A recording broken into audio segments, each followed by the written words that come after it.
Jadi rekam Pak Randy. Oke, kita mulai lagi ya dari pertama. Bismillahirrahmanirrahim. Assalamualaikum warahmatullahi wabarakatuh. Waalaikumsalam warahmatullahi wabarakatuh. Alhamdulillah, alhamdulillahirabbil alamin. Wassalatu wassalamu ala asrofil anbiya'i wal mursalin wa ala alihi wa sahbihi rasulillahi ajma'in, amma ba'du. Pertama-tama dan yang paling utama, marilah kita senantiasa mengucapkan puja dan puji syukur kita atas kehadirat Allah Subhanahu wa Ta'ala yang mana telah memberikan kita nikmat kesehatan, kemauan, serta kesempatan pada hari ini di ruang virtual dalam rangka berbagi praktik baik tentang budaya positif. Kemudian salawat berangkaikan salam marilah kita hadiahkan kepada junjungan kita Nabi besar Muhammad Sallallahu Alaihi Wasallam. Semoga di hari yang penuh keberkahan ini kita mendapatkan syafaatnya di yaumil akhir kelak nanti. Amin ya rabbal alamin. Di sini ada sengaja kami undang Bapak Kepala Sekolah ya. Jadi di sini saya hormati Bapak Kepala Sekolah SMP IT Budaya Langkat, Bapak Al-Hafiz SPDI yang sudah berkenan untuk hadir tatap maya di ruang virtual.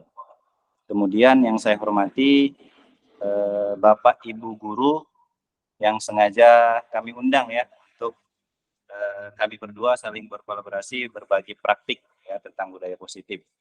Jadi pada hari ini izinkan saya ya membacakan agenda pada hari ini. Yang pertama kali saya sebagai moderator yang akan membuka sesi pada hari ini. Kemudian nantinya akan disampaikan sesi pembukaan sebelum acara dimulai ya. Yang disampaikan oleh Kepala Sekolah SMP Budaya Langkat, Bapak Al-Hafiz SPDI. Jadi waktu dan tatap layarnya saya persilahkan dengan segala hormat Pak. Silahkan Bapak Al-Hafiz.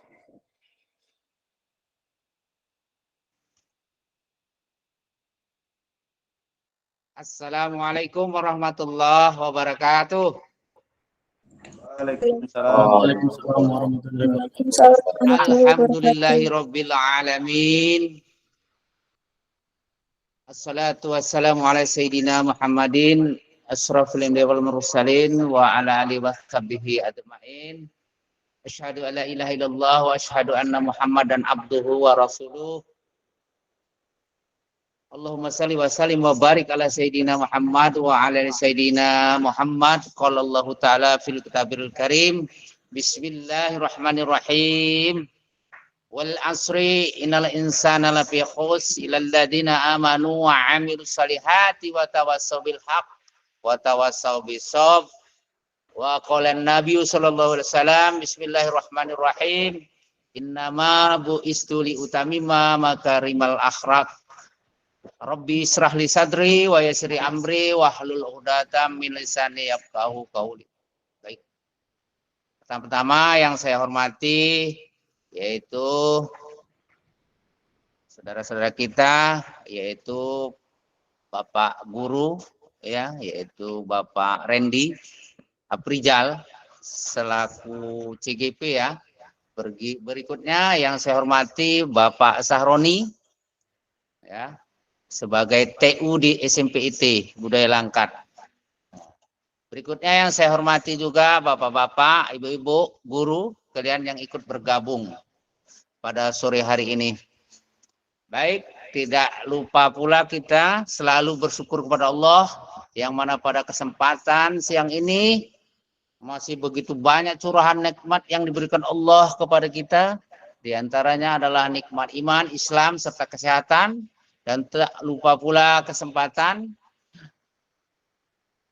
Semoga dalam kesempatan ini yang diberikan Allah kita bisa bergabung nih sekali lagi di dalam rangka seminar praktik baik tentang budaya positif di sekolah SMP IT Budaya Langkat. Berikutnya salawat dan salam kita hadiahkan kepada junjungan Nabi besar Muhammad Sallallahu Alaihi Wasallam.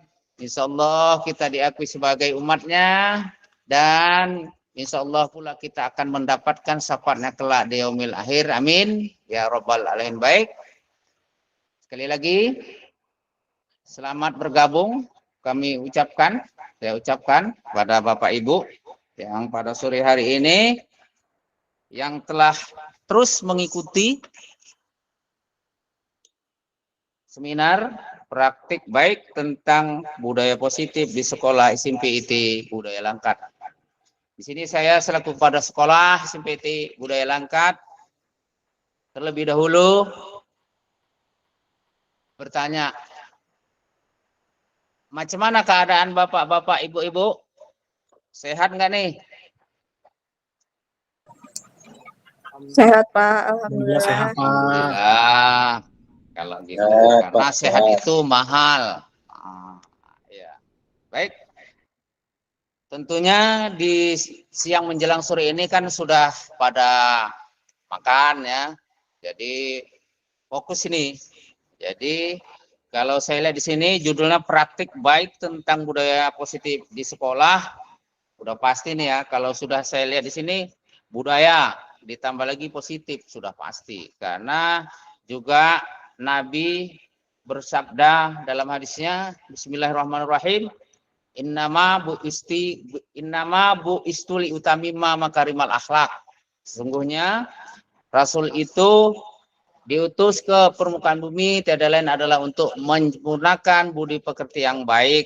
Jadi salah satunya ini adalah berbudaya positif di sekolah SMP IT Budaya Langkat. Semoga anak-anak kita, murid-murid kita ini selalu punya budaya yang baik, kemudian salah satunya lagi tidak lupa juga berakhlak yang baik. Nah, sekali lagi saya ucapkan terima kasih kepada Bapak Ibu yang masih bergabung. Nanti kalau ada pertanyaan, tanya saja kepada CGP kita, yaitu Bapak Aprijal, sama Bapak Sahroni ya. Saya berharap selalu terus bergabung ya, karena masukan-masukan dari Bapak Ibu tetap kami tunggu. Jadi mungkin itu saja dari saya ya, mukadimah tak panjang lebar karena ini udah juga jam apa ya, lebih kurangnya saya minta maaf. Saya akhiri saja dengan ilalika wabillahi taufiq wal hidayah. Assalamualaikum warahmatullahi wabarakatuh. Waalaikumsalam warahmatullahi wabarakatuh. Assalamualaikum warahmatullahi wabarakatuh.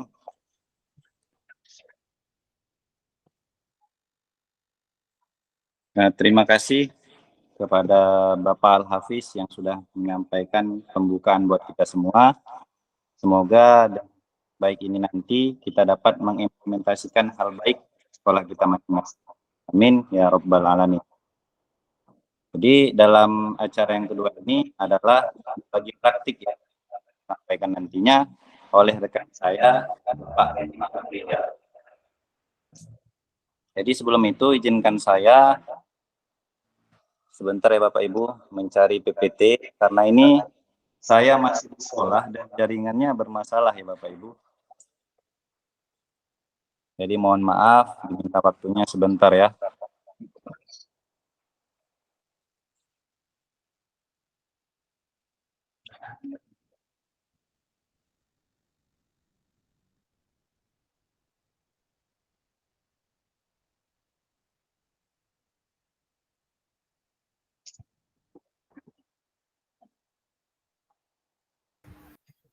Oke, Bapak Ibu, sembari menunggu Bapak Sahroni, saya lanjutkan ya Bapak Ibu ya. Oke, Bapak Ibu, apa kabar hari ini Bapak Ibu?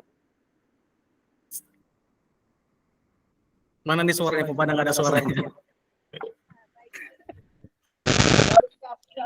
Baik, Pak. Alhamdulillah baik Pak. Alhamdulillah baik ya Bapak Ibu. Gimana hari ini? Tadi kan sudah bertugas ya Bapak Ibu ya.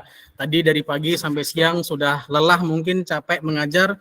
Tapi semuanya kita tetap semangat untuk mengikuti sesi berbagi praktik baik kali ini. Saya aplaus kepada Bapak Ibu dan saya ucapkan terima kasih sudah mau bergabung. Nah Bapak Ibu, sebelum kita masuk ke dalam materi, alangkah baiknya kita coba ice breaking terlebih dahulu Bapak Ibu. Kita ice breaking dengan tujuan supaya kita berada utuh penuh di ruang rukol ini. ya Bapak Ibu ya. Kali ini ice breaking-nya tentang tebak warna. Jadi saya mohon kepada Bapak Ibu, nanti pada saat ice breaking bolehlah diaktifkan kameranya, kita sama-sama mengikuti ice breaking ini dengan seksama. Izin Bapak Ibu untuk share screen.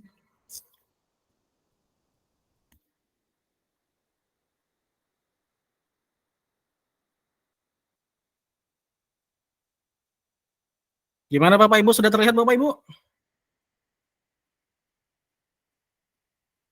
Bapak Ibu, gimana? Sudah? Bu Rizky? Sudah Pak, sudah.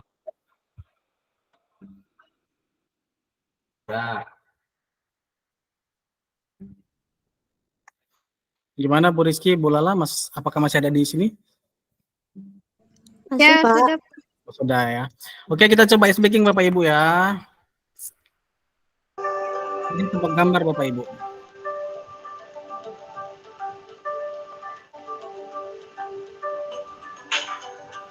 Ini contoh Bapak Ibu. Ini kita sebutkan merah. Sama-sama Bapak Ibu. Sama-sama kita menebak gambar.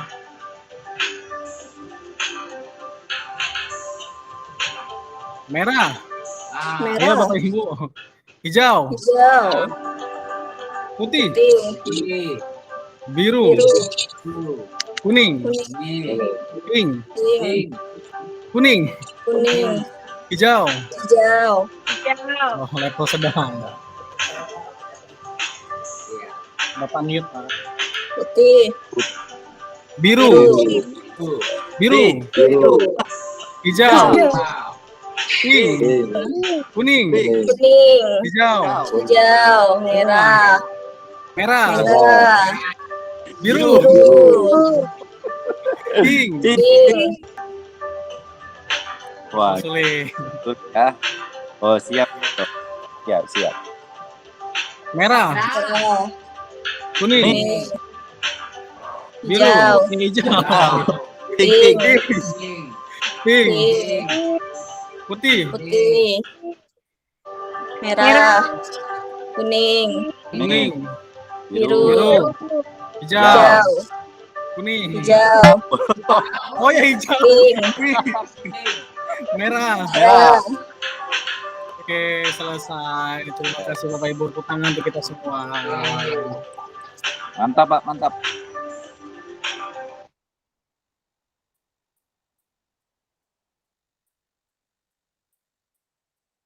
Nah, jadi gimana Bapak Ibu setelah ice breaking tadi sudah mulai semangat Bapak Ibu?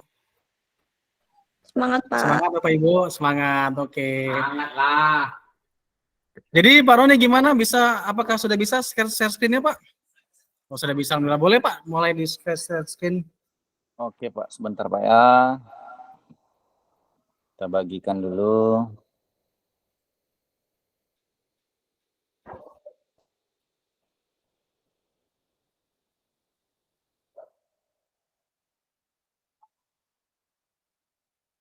Sudah terlihat jelas Pak, belum? Sudah. Sudah, Pak.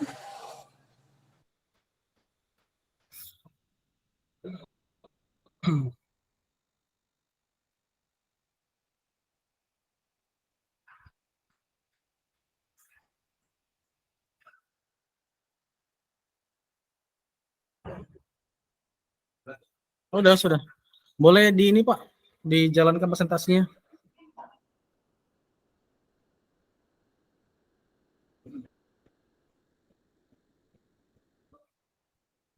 Bisa Pak Roni?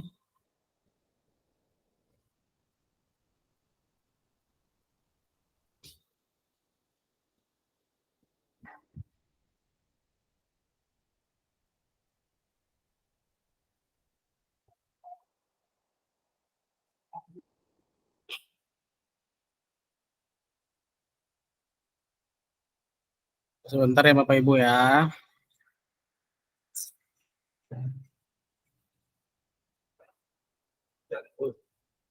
Sudah full Pak?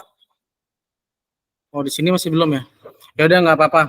Jadi Bapak Ibu, di sini saya dengan Pak Roni khususnya ingin membagikan aksi nyata yaitu diseminasi budaya positif di lingkungan sekolah.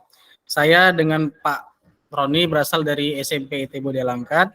Dan di sini di materi kali ini kita memiliki agenda yang pertama yaitu perubahan paradigma pembelajaran, dan yang kedua disiplin positif dan nilai-nilai kebajikan, dan yang ketiga teori motivasi, keempat kebutuhan dasar manusia, yang kelima posisi kontrol, dan yang keenam keyakinan kelas, dan yang ketujuh itu segitiga restitusi. Nah, jadi Bapak Ibu, sebelum kita masuk ke dalam materi, di sini saya memiliki pertanyaan pemantik Bapak Ibu. Jadi di pertanyaan ini ada satu pernyataan yaitu hukuman dapat mendisiplinkan anak. Apakah Bapak Ibu setuju? Boleh Bapak Ibu aktifkan mikrofonnya. Apakah Bapak Ibu setuju dengan hukuman dapat mendisiplinkan anak? Tidak, Pak. Tidak setuju, Bu Rizky. Oke, Tidak pernyataan yang setuju. kedua. Gimana, Ibu? Tidak setuju. Oh, tidak setuju Ibu ya. Oke. Untuk pernyataan nomor 2, pemberian hukuman dengan hal positif seperti membaca ataupun membersihkan halaman sekolah dapat meningkatkan disiplin anak. Apakah Bapak Ibu setuju dengan pernyataan itu? Setuju. Setuju ya Ibu ya. Oke. Dan pernyataan nomor 3, memberi penghargaan dapat meningkatkan motivasi belajar anak. Apakah Bapak Ibu setuju? Setuju. Setuju. Wah, setuju ya. Oke Bapak Ibu, dari ketiga pertanyaan pemantik ini nanti sama-sama akan kita bahas, dan mungkin nanti Bapak Ibu akan sama-sama mengetahui apakah hukuman dapat mendisiplinkan anak, apakah pemberian hukuman dengan hal-hal positif seperti membaca atau membersihkan halaman itu dapat mendisiplinkan anak, ataupun nomor 3 memberi penghargaan dapat meningkatkan motivasi belajar anak. Nanti kita sama-sama bahas dan akan sama-sama kita ketahui Bapak Ibu. Oke, silakan Pak Roni lanjut.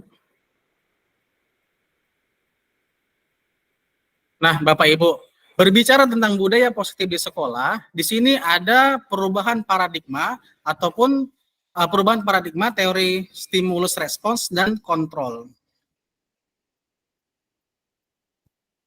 Nah, di sini di perubahan paradigma kali ini saya ibaratkan sebagai kepalan tangan Bapak Ibu.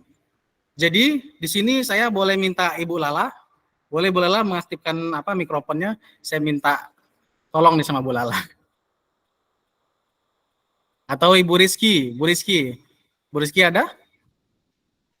Ada, Pak, tapi lagi nggak pakai filter. Udah nggak apa-apa Bu, nggak apa-apa. Kalau misalnya nggak bisa on kamera juga nggak apa-apa. Yang penting audionya aja Bu, mikrofonnya diaktifkan Bu. Oke, baik, Pak. Kayak gini Bu, saya minta tolong sama Ibu ya. Saya minta kepada Ibu, tapi diilustrasikan aja Bu. Nggak usah dilakukan, tapi diilustrasikan aja, dibayangkan. Saya minta Ibu untuk mengambil secari kertas dan Ibu menuliskan nama yang Ibu sayangi. Ibu ambil secari kertas dan Ibu tuliskan nama orang yang Ibu sayangi. Sudah Ibu ya, sudah bisa dibayangkan ya Bu ya? Ya, Pak. Setelah itu, secari kertas tadi Ibu genggam dengan sekuat tenaga Ibu. Dengan sekuat tenaga Ibu. Sudah Bu, udah bisa Ibu bayangkan? Ya, Pak. Jadi, sekarang kertas tadi sudah di dalam genggaman Ibu, ya kan? Ibu berusaha sekuat tenaga untuk menggenggam kertas yang ada sama Ibu tadi, yang di tangan Ibu tadi. Setelah itu, Bu, coba saya minta sama Ibu buka genggaman itu. Apakah Ibu dengan mudah untuk membuka genggaman itu kalau saya minta, Bu? Kira-kira gimana, Bu? Agak sulit, Pak, perlahan-lahan. Berarti kan Ibu agak sedikit berat ini untuk membuka genggaman itu kalau saya minta kepada Ibu untuk membuka. Ya kan, Bu? Iya, Pak. Nah, seperti itu. Tapi kalau misalnya saya buka secara paksa bisa, Bu? Bisa, Pak. Bisa aja ya kan Bu, saya ambil tangan Ibu, saya buka paksa kan gitu, biar saya tahu nih nama siapa yang Ibu tulis. Bisa saja kan Bu? Iya. Nah, tapi kalau saya paksa Ibu untuk membuka kepalan tangan Ibu, yang terjadi apa? Maka Ibu akan merasa kesakitan, ya kan Bu? Akan merasa terluka. Kalau Benar. saya paksa ini, karena kan Ibu tadi sekuat tenaga berusaha untuk menggenggam nama yang ada di kertas tersebut. Kalau saya paksa, maka tangan Ibu akan terluka. Seperti itu juga Bapak Ibu kalau kita menerapkan disiplin positif di sekolah kita. Kita tidak bisa langsung mengajak anak itu, ayo kita bersih-bersih gitu-gitu kan. Itu nggak bisa kita seperti itu kalau tidak ada rasa apa sih dari dirinya yang timbul gitu. Jadi kalau tadi Bu Rizky dengan memang keinginan hatinya untuk membuka, tanpa dipaksa pun Bu Rizky akan membuka gitu, tanpa saya minta gitu Bapak Ibu. Tapi Bu Rizky tadi kan sedikit agak berat gitu. Karena itu keinginan hatinya, dia tidak membuka. Tapi kok setelah Bu Rizky ada keinginan untuk membuka, tanpa dipaksa pun dia akan membuka kepalan tangan itu. Jadi tidak ada rasa ataupun yang tersakiti. Seperti itu Bapak Ibu, kalau misalnya itu keinginan dari Bu Rizky sendiri. Itulah perubahan paradigma Bapak Ibu. Setelah itu Pak. Nah, di sini Bapak Ibu, ada yang dinamakan teori kontrol menurut Dr. William Glasser. Di sini Bapak Ibu, menurut Dr. William Glasser, ilusi guru mengontrol murid tidak dapat memaksa murid untuk berbuat sesuatu jikalau murid tersebut memilih untuk tidak melakukannya. Dan jika dapat mengontrol karena murid sedang mengizinkan dirinya dikontrol, kontrol guru tersebutlah yang menjadi dasar yang dipilih murid tersebut. Jadi kalau kita kaitkan seperti genggaman tangan tadi, kita tidak bisa memaksa Bu Rizky tadi untuk membuka genggaman itu, karena Bu Rizky tidak menginginkan. Tapi jika Bu Rizky menginginkan membuka genggaman itu dan memperbolehkan saya untuk melihat siapa yang ditulis, namanya ditulis sama Bu Rizky, maka di situ Bu Rizky akan menjadikan saya sebagai kebutuhan gitu kan. Kebutuhan mungkin setelah nanti dibukanya Bu Rizky dengan keinginan dia, saya lihat namanya, setelah itu Bu Rizky mungkin ya membutuhkan saya untuk tempat bercerita, udah gitu tempat curhatnya dia, saya suka loh Pak sama ini kan gitu. Seperti itu. Jadi itu tadi menurut Dr. Milan Glaster. Setelah itu Dr. Milan Glaster juga mengatakan bahwasannya segala usaha untuk mempengaruhi murid agar mengulangi sesuatu perilaku tertentu adalah suatu usaha untuk mengontrol muridnya. Dan Dr. Milan Glaster juga mengatakan menggunakan kritik dan rasa bersalah untuk mengontrol murid menuju pada identitas gagal. Kenapa Bapak Ibu menggunakan kritik dan rasa bersalah untuk mengontrol murid menunjukkan pada identitas gagal? Karena seperti ini Bapak Ibu, kalau kita sebagai seorang guru membuat rasa bersalah, itu nanti menjadi siswa tersebut merasa kayak kecil hati gitu loh. Mungkin siswa tersebut merasa kayak, kok saya sudah jahat ya sama guru saya ya, kok saya sudah berbuat seperti itu ya sama guru saya. Jadi siswa tadi itu merasa dia menjadi anak yang tidak berguna, seperti itu Bapak Ibu. Makanya di sini disebutkan sama Dr. William Glasser bahwasannya menggunakan kritik dan rasa bersalah untuk mengontrol murid menuju pada identitas merasa gagal. Selain itu Bapak Ibu, Dr. William Glasser juga mengatakan orang dewasa percaya bahwa mereka memiliki tanggung jawab untuk membuat murid-murid berbuat hal-hal tertentu. Dan perilaku memaksa tidak akan efektif untuk jangka waktu panjang, sebuah hubungan permusuhan akan terbentuk. Jadi Bapak Ibu, orang dewasa di sini kita gambarkan sebagai kita seorang guru. Kita sebagai seorang guru mungkin memiliki rasa tanggung jawab untuk membuat anak-anak berbuat apa yang kita inginkan. Tapi kalau misalnya kita terus-menerus gimana bilang ya, kayak itu aja anaknya yang disuruh kan gitu, karena kita ini kan sebagai seorang guru terkadang dia ini yang rajin kan gitu, jadi si A lah yang kita suruh selalu kan gitu, apa yang kita inginkan kita A aja yang disuruh kan gitu. Jadi lama kelamaan dalam jangka waktu yang panjang siswa tersebut tuh akan merasa kayak bosan gitu Bapak Ibu. Jadi di situ Pak Roni, slide-nya terputus. Maaf ya Bapak Ibu ya.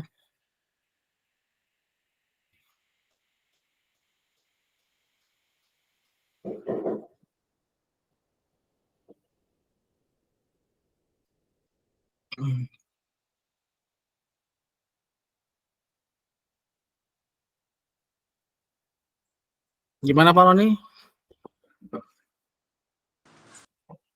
Menghubungkan ulang, Pak. Oh, jadi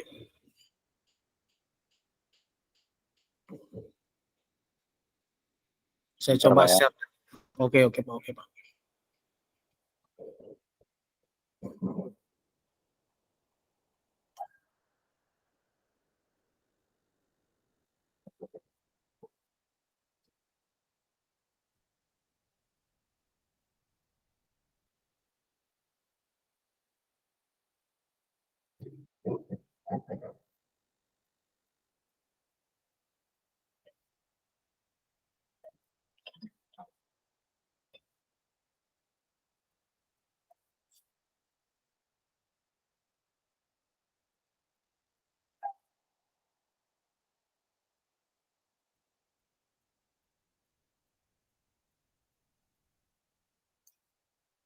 Oke, terima kasih Pak Roni. Boleh dilanjut Pak slide-nya Pak?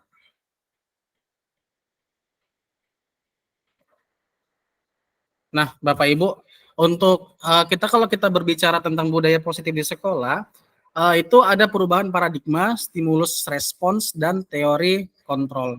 Jadi, perubahan paradigma, stimulus respons, dan teori kontrol ini adalah perubahan cara berpikir kita sebelumnya, Bapak Ibu. Mungkin kita sebelumnya berpikir bahwasannya kita mencoba mengubah orang agar berpandangan sama dengan kita. Kita beranggapan kepada siswa untuk berpikir atau berpandangan sama dengan kita, kan gitu. Nah, jadi pemikiran itu harus kita rubah, Bapak Ibu, harus kita rubah menjadi teori kontrol. Kita coba rubah menjadi kita berusaha memahami pandangan lain tentang pandangan orang lain tentang dunia. Seperti itu Bapak Ibu. Jadi pemikiran-pemikiran kita yang sebelumnya itu harus kita rubah. Kita harus kita rubah terhadap siswa menjadi teori kontrol. Contohnya lagi ada perilaku buruk dilihat sebagai suatu kesalahan. Jadi mungkin kita melihat siswa itu ada melakukan sesuatu hal yang menurut kita salah, Bapak Ibu.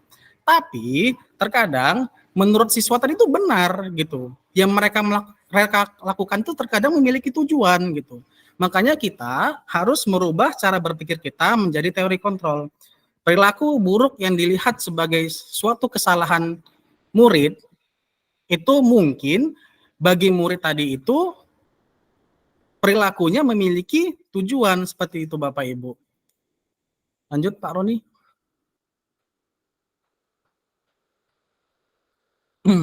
Nah, jadi Bapak Ibu di sini ada peta konsep disiplin positif.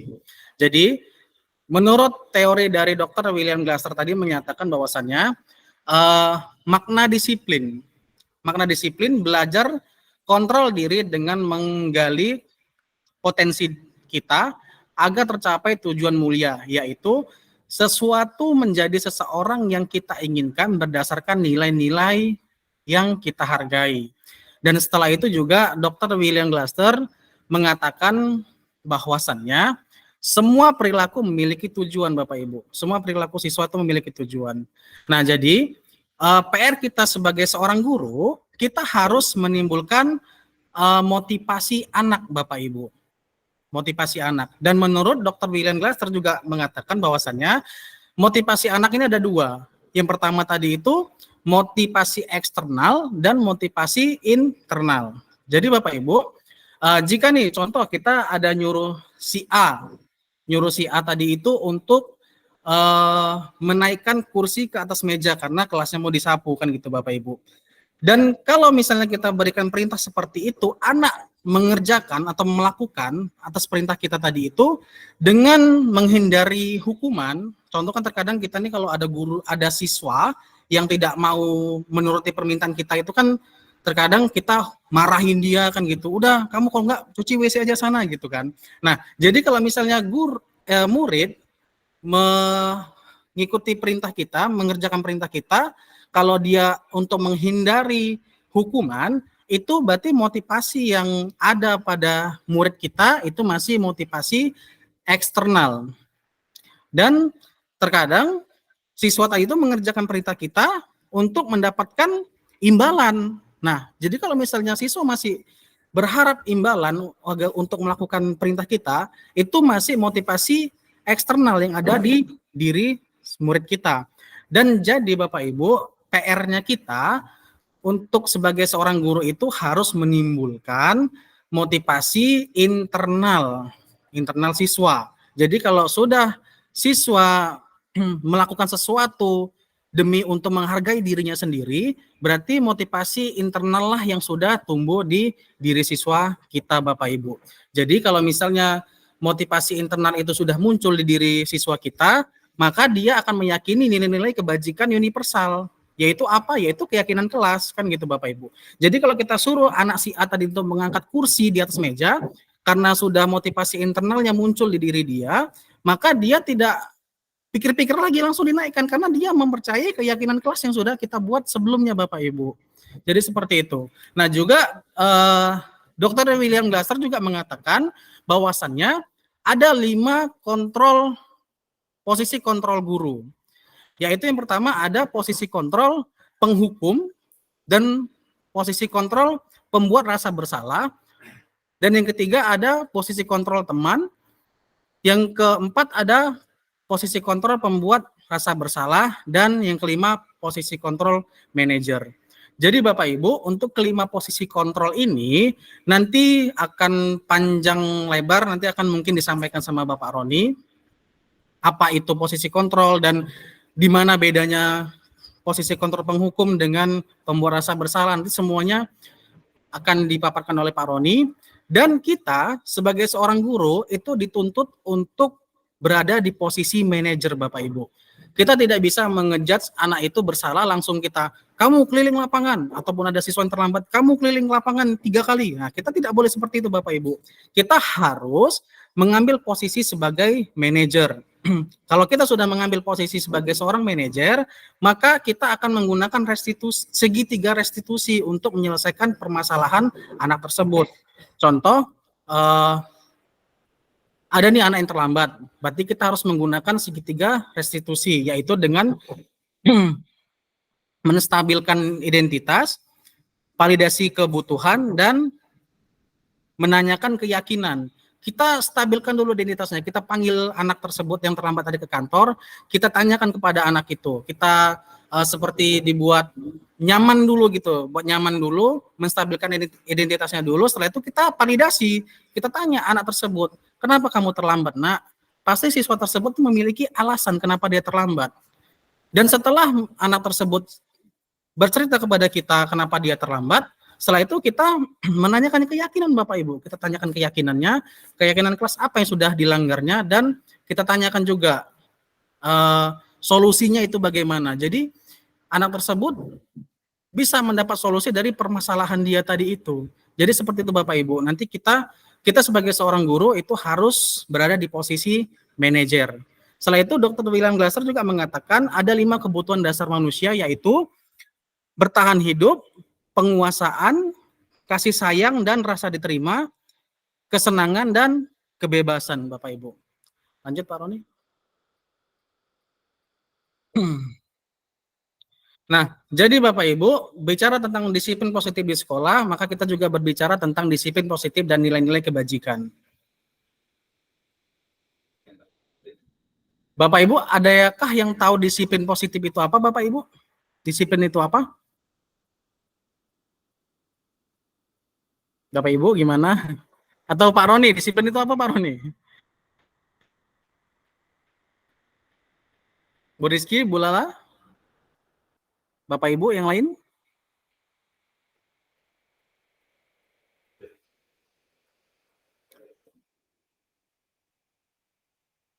Nah, disiplin dari membuat orang disiplin diri membuat orang menggali potensinya menuju sebuah tujuan serta apa yang dia hargai. Itulah disiplin Bapak Ibu.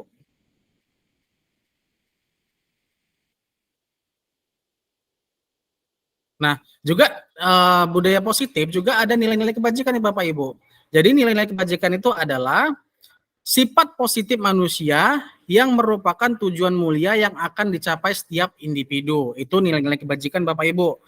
Adalah sifat positif manusia yang merupakan tujuan mulia yang akan dicapai setiap individu.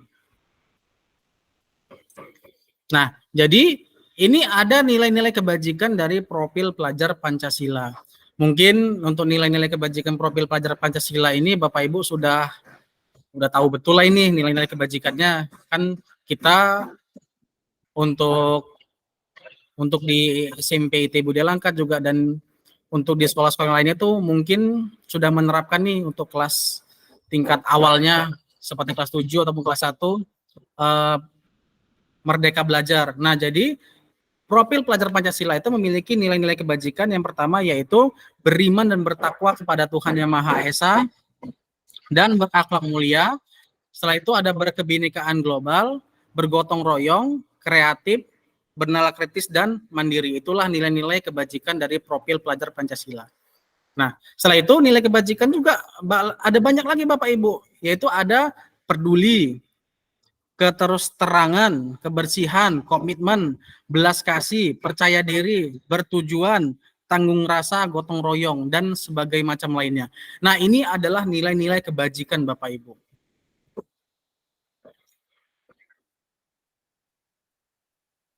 Setelah itu, ada yang namanya teori motivasi hukuman dan konsekuensi.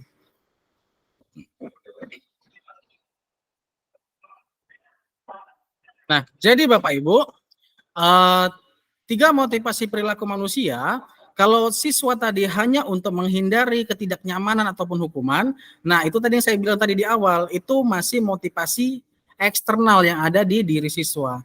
Dan jika siswa melakukan sesuatu hanya untuk mendapatkan imbalan atau penghargaan dari orang lain, nah itu masih motivasi eksternal juga yang ada di diri siswa. Dan kalau sudah siswa melakukan sesuatu, kita perintahkan sesuatu dan dia melakukannya hanya untuk menghargai dirinya sendiri, nah itu motivasi internal yang sudah ada di diri siswa. Nah, motivasi itulah yang menjadi PR kita Bapak Ibu.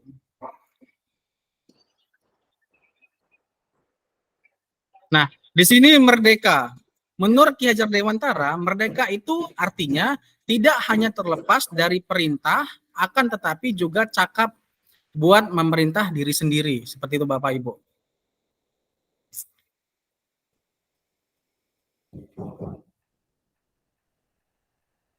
Nah, jadi Bapak Ibu, kita mungkin selama ini sering memberikan penghargaan kepada siswa. Apalagi kalau kita lihat nih anak ini pintar di sekolah, akademisnya, udah gitu pintar dalam materi belajar kita kan gitu kan. Mungkin kita sering memberikan penghargaan. Saya dulu pun sering juga memberikan penghargaan kepada siswa saya, tapi ternyata memberikan penghargaan itu sama seperti dengan memberikan hukuman. Dalam arti meminta atau membujuk seseorang melakukan sesuatu untuk memenuhi suatu tujuan tertentu dari orang yang meminta atau membujuk, dorongannya eksternal dan akan ada faktor ketergantungan. Beberapa dampak dari pemberian penghargaan itu ada memberikan penghargaan dapat mempengaruhi jangka pendek dan jangka panjang. Dan memberikan penghargaan juga sama seperti memberikan hukuman. Penghargaan dapat mengurangi ketepatan dan penghargaan tidak efektif. Penghargaan merusak hubungan. Lanjut Pak Roni. Dan penghargaan menurunkan kualitas dan penghargaan mematikan kreativitas. Penghargaan mengurangi motivasi intrinsik. Jadi kenapa di sini dibilang memberikan penghargaan sama seperti memberikan hukuman? Dia itu gimana Bapak Ibu ya? Kita tidak boleh memberikan penghargaan kepada siswa. Bukan tidak boleh sih, kalau bisa dikurangi Bapak Ibu memberikan penghargaan kepada siswa. Karena memberikan penghargaan kepada siswa itu dapat menurunkan kualitas anak. Contohnya nih Bapak Ibu, kita selalu memuji si B. Si B ini pintar, beda dengan teman-temannya. Mungkin dari penghargaan kita itu, dia merasa bangga hati gitu Bapak Ibu. Dia merasa bangga hati, apalagi kalau kita sering memberikan hadiah kepada siswa itu. Dia mungkin merasa bangga hati. Oh, aku udah menjadi anak yang pintar gitu kan. Jadi mungkin dia selalu mengabaikan kalau ada tugas-tugas dari kita ataupun apa. Dia mungkin kayak menganggap remeh kan seperti itu Bapak Ibu.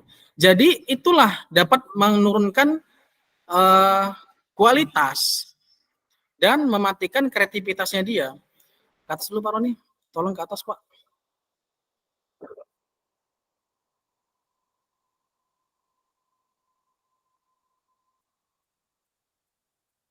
Nah, dan juga penghargaan tadi itu berpengaruh jangka pendek dan jangka panjang. Seperti itu Bapak Ibu. Mungkin karena kita selalu memberikan penghargaan kepada siswa si B tadi itu, ada temennya yang lama-kelamaan iri. Kan seperti itu Bapak Ibu. Dia juga sudah ingin maksimal, tapi kita nggak melihat dia kan gitu. Mungkin dia merasa iri dia, dalam jangka panjang itu dia akan merasa iri gitu. Ah, si dia aja lah. Aku udah berbuat kayak gini pun nggak pernah dikasih penghargaan, kan seperti itu Bapak Ibu. Jadi itulah dapat menimbulkan pengaruh jangka panjang dan jangka pendek. Terus Pak Roni?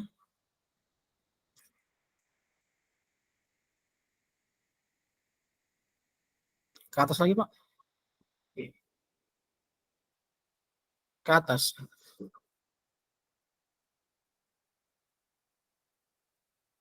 Ke bawah.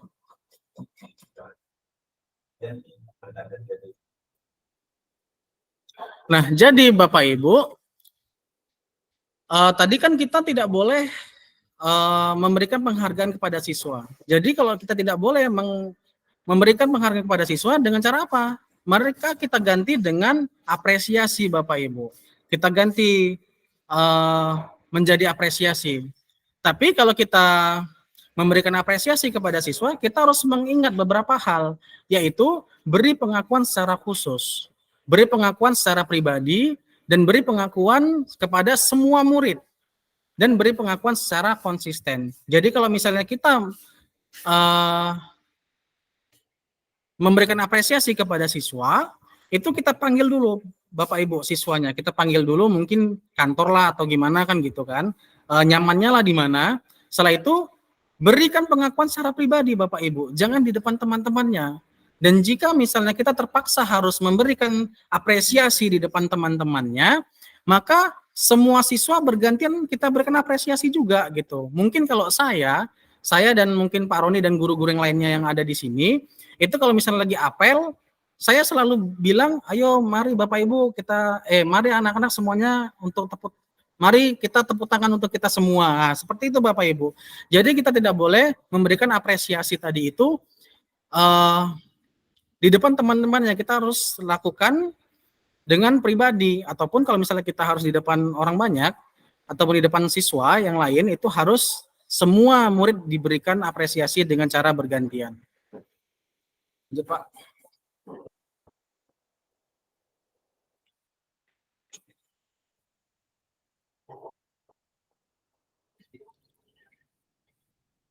Nah, jadi Bapak Ibu di sini ada mencatat 100 kali di dalam buku kalimat, saya tidak akan terlambat lagi karena terlambat ke sekolah. Nah, jadi itu bisa ini Pak, bisa diteruskan lagi Pak? Bisa diteruskan lagi? Iya. Bisa Pak, tolong Pak, diteruskan Pak. Nah, jadi di sini Bapak Ibu mencatat 100 kali di dalam buku kalimat, saya tidak akan terlambat lagi karena terlambat ke sekolah. Nah, itu adalah bentuk hukuman Bapak Ibu. Dan jika lari mengelilingi lapangan basket 2 kali karena terlambat 10 menit di pelajaran PJOK, itu adalah bentuk konsekuensi. Jadi kenapa mengelilingi lapangan bola basket karena terlambat 10 menit itu bentuk konsekuensi? Karena dia konteksnya masih dalam pelajaran PJOK. Mungkin guru PJOK tadi sudah membuat keyakinan kelas dengan teman-temannya bahwasannya kalau 10 menit kalian terlambat, maka kalian akan keliling lapangan. Jadi kan itu sudah disepakati semua siswa. Makanya mengelilingi lapangan karena terlambat 10 menit di pelajaran PJOK itu adalah bentuk konsekuensi. Dan mengganti kertas tugas teman yang telah dicoret-coret itu bentuk konsekuensi. Dan membersihkan tumpahan air di meja tulis karena tersenggol pada saat belajar itu bentuk konsekuensi Bapak Ibu. Lari mengelilingi lapangan basket 2 kali karena terlambat hadir ke sekolah itu adalah bentuk hukuman. Nah, yang jadi seperti saya tadi, yang saya bilang tadi, kita sebagai seorang guru itu harus mengambil posisi manajer. Jadi kita tidak boleh nyuruh anak itu terlambat, kita nggak boleh langsung suruh, ayo kelilingi lapangan bola basket. Nah, nggak boleh. Itu kita harus menggunakan segitiga restitusi untuk menghadapi masalah itu. Jadi kenapa tadi yang mengelilingi lapangan bola basket 2 kali karena terlambat 10 menit di pelajaran PJOK itu bentuk konsekuensi karena dia konteksnya masih dalam pelajaran PJOK. Jadi itu masih batas yang wajar, itu ada konsekuensi karena sudah ada kesepakatan sebelumnya antara guru dengan siswa. Tapi kalau mengelilingi lapangan bola basket karena terlambat hadir ke sekolah, itu adalah bentuk hukuman Bapak Ibu. Nah, jadi ini Bapak Ibu, perbedaan hukuman dengan konsekuensi. Kalau dia hukuman, itu sesuatu yang menyakitkan harus terjadi dan membuat anak sakit untuk jangka yang lama. Kalau kita suruh anak itu keliling lapangan 3 kali kan mungkin ada yang nggak terbiasa olahraga tuh, mungkin nanti dia akan napasnya tidak beraturan terus pingsan kan gitu, ataupun kakinya cedera kan gitu. Dan akan anak tersebut akan membenci kedisiplinan dan konsep diri yang buruk, dan dia akan merasa marah, rasa bersalah, dipermalukan, merasa tidak dihargai. Nah, itu hukuman Bapak Ibu. Dan kalau konsekuensi dia beda lagi. Kalau konsekuensi itu sesuatu yang harus terjadi dan membuat anak merasa tidak nyaman dalam jangka waktu yang pendek. Dia tidak memberikan rasa nyaman jangka panjang, enggak. Dan anak dapat menghargai disiplin dan konsekuensi, juga mendorong konsep dari diri yang baik dan kehilangan hak dibuat tidak nyaman, diasingkan untuk sementara. Jadi seperti itu Bapak Ibu. Jadi kalau kita ambil kasus siswa yang terlambat tadi, kalau kita langsung suruh anak tadi itu keliling lapangan 3 kali, itu kan akan memberikan efek yang anak tersebut ngerasa sakit jangka lama. Mungkin anak tersebut nggak biasa itu untuk olahraga, mungkin kakinya kram ataupun napasnya tidak beraturan terus dia pingsan kan gitu. Dan itu dia akan merasa dipermalukan sampai jangka waktu yang lama, karena kan waktu dia keliling-keliling itu mungkin dia dilihat sama temennya kayak diejek-ejek kan gitu. Nah, beda dengan konsekuensi. Kalau konsekuensi itu dia memang kehilangan hak, dibuat tidak nyaman, diasingkan, tapi hanya untuk sementara Bapak Ibu.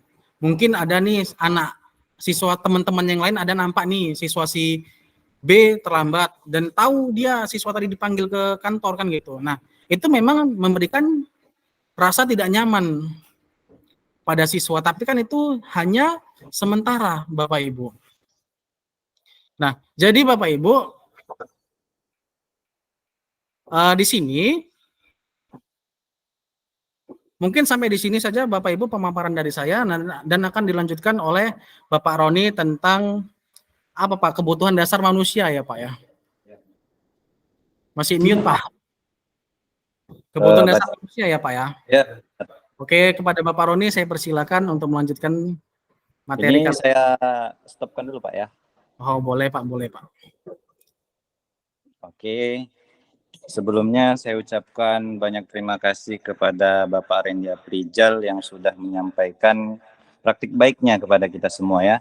Dan semoga apa yang dikatakan Pak Rendy tadi menjadi PR kita bersama selaku guru untuk dapat mengimplementasikan di sekolah kita menjadi budaya positif ya. Itu yang menjadi PR kita tadinya. Kemudian di sini Bapak Ibu saya akan menyampaikan ya mungkin sedikit lah ya Pak ya, melanjutkan dari Pak Rendy. Mungkin bisa di-share Pak PPT kita.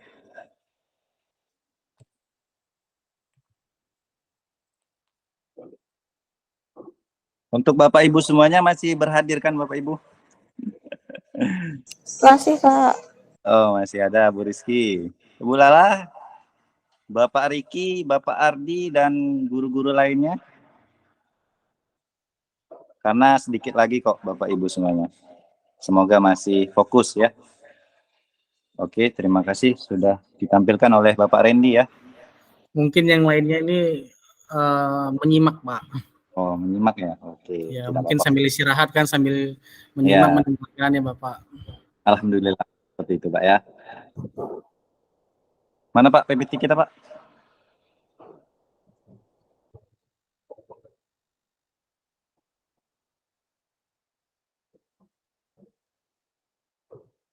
Oke. Nggak bisa dibesarin Pak? Tadi punya saya nggak bisa tadi.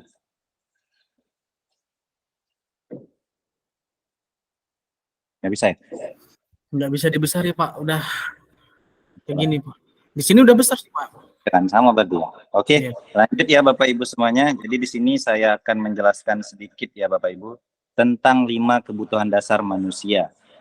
Nah, jadi kebetulan kita akan membahas tentang konteks pendidikan. Jadi kita ibaratkan ini adalah 5 kebutuhan dasar pada murid. Nah, jadi apa saja Bapak Ibu kebutuhan murid tadi yang perlu kita penuhi?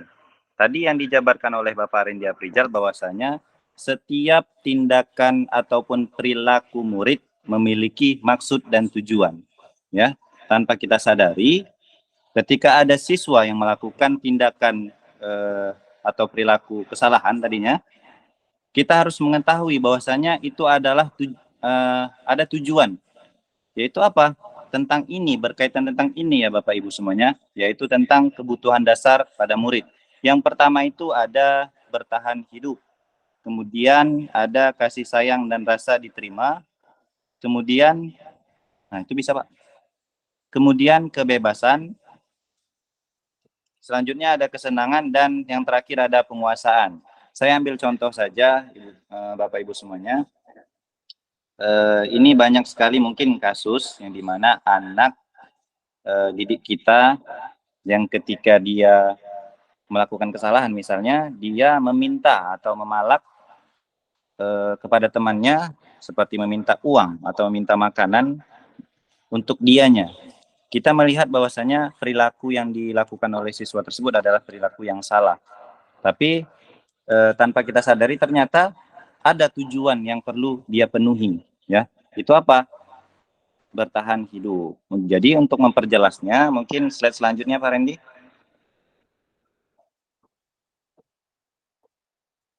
Nah, jadi ini penjelasan secara rincinya, secara jelas ya, menurut Dr. William Glasser. Yang pertama, kebutuhan bertahan hidup ya, Bapak Ibu semuanya. Dijelaskan bahwasanya kebutuhan yang bersifat fisiologis untuk bertahan hidup ya, misalnya kesehatan, rumah, dan makanan. Kemudian yang kedua, kasih sayang dan rasa diterima atau kebutuhan untuk diterima. Di sini penjambarannya bahwasanya kebutuhan untuk disayangi dan diterima meliputi kebutuhan akan hubungan dan koneksi sosial, kebutuhan untuk memberi dan menerima kasih sayang, dan kebutuhan untuk merasa menjadi bagian dari suatu kelompok. Nah, contohnya itu seperti teman, keluarga, pasangan hidup, rekan kerja, dan sebagainya. Kemudian yang ketiga ada penguasaan atau kebutuhan pengakuan atas kemampuan.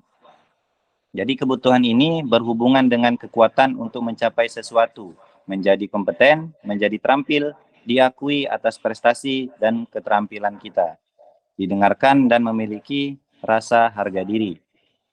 Kemudian kebebasan, ya, kebutuhan untuk bebas adalah kebutuhan akan kemandirian, otonomi, memiliki pilihan dan mampu mengendalikan arah hidup seseorang. Dan yang terakhir ini tentang kebutuhan kesenangan ya, kebutuhan untuk merasa senang. Jadi di sini jelaskan kebutuhan akan kesenangan adalah kebutuhan untuk mencari kesenangan, bermain dan tertawa. Nah, jadi mungkin Bapak Ibu sering menghadapi saat di ruang kelas, saat kita memberikan suatu pembelajaran, banyak siswa yang di belakang ketawa ketiwi ya, seperti itu ya Bapak Ibu ya. Dan itu setelah kita mempelajari ini ternyata itu termasuk ke dalam kebutuhan dasar pada murid ya. Tentang apa itu Bapak Ibu? Tentang kesenangan. Nah, tapi yang perilaku yang mereka perbuat itu memang perlakuan yang salah, tetapi memiliki tujuan yaitu tentang kesenangan. Jadi perlunya yang namanya pendekatan segitiga restitusi dalam menghadapi perilaku siswa yang seperti itu ya Bapak Ibu.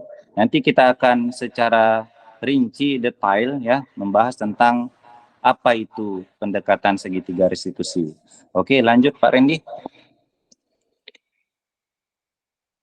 Nah, di sini ada 5 posisi kontrol guru ya. Tadi sudah dijelaskan oleh Bapak Randy bahwasanya kita selaku guru harus memposisikan diri kita sebagai manajer ya, yang dimana melibatkan siswanya secara langsung menemukan solusi atas tindakan yang dilakukan dia ya.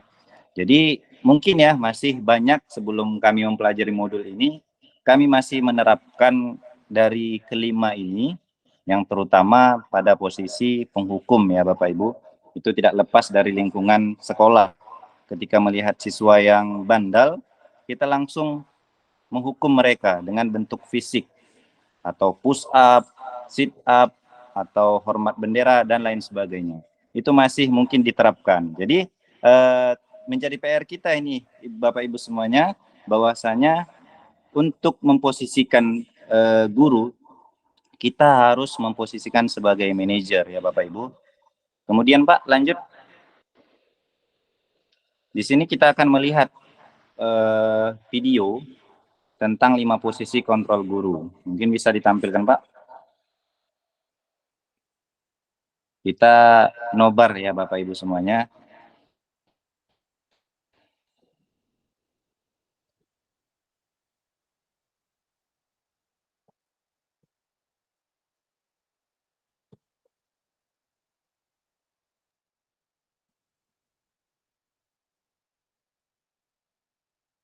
Oke, lanjut Pak.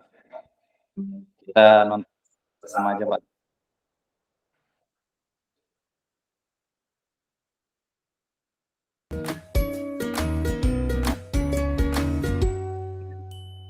Salam bahagia Ibu dan Bapak guru hebat. Dalam penerapan disiplin positif restitusi, salah satu program yang dikembangkan adalah 5 posisi kontrol.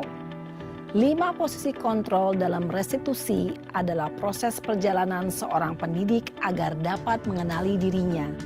Pada video kali ini, kita akan membahas tentang 5 posisi kontrol yang dikembangkan oleh Diane Goosen dan contoh penerapannya.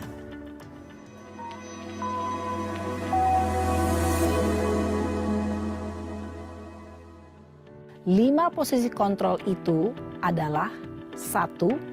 Posisi penghukum. 2. Posisi pembuat merasa bersalah. 3. Posisi teman. 4. Posisi pemantau atau monitor. Dan 5. Posisi manajer. Untuk lebih memahami kelima posisi tersebut, mari kita saksikan kasus Naren yang terlambat hadir 20 menit di sekolah dan melihat bagaimana kelima posisi kontrol dalam menghadapi masalah tersebut.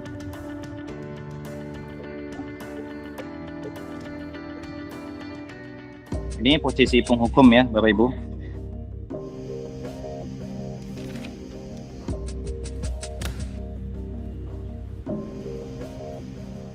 Naren! Sini kamu! Selamat pagi, Bu. Selalu terlambat. Kamu deh, pasti terlambat. Maaf, Bu. Saya... Apa? Apa coba? Alasan kamu apa lagi? Kapan sih kamu tidak terlambat? Malas sekali ya kamu jadi anak. Saya... Dasar pemalas. Gak kapok-kapok sih kamu. Sudah berapa kali terlambat? Sana, kamu keliling lapangan basket 2 kali. Kenapa saya harus keliling lapangan basket, Bu? Kenapa? Kamu mau lawan ibu? Berani-beraninya jawab. Sudah terlambat, masih berani jawab pula.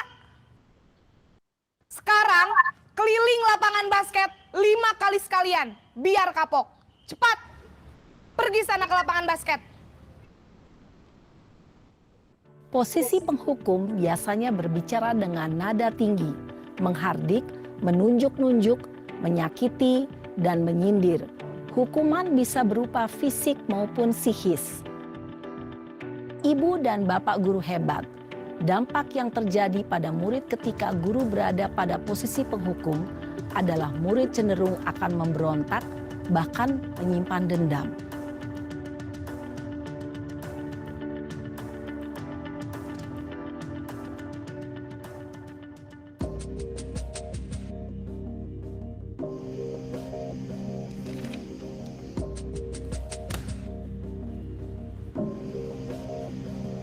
Naren!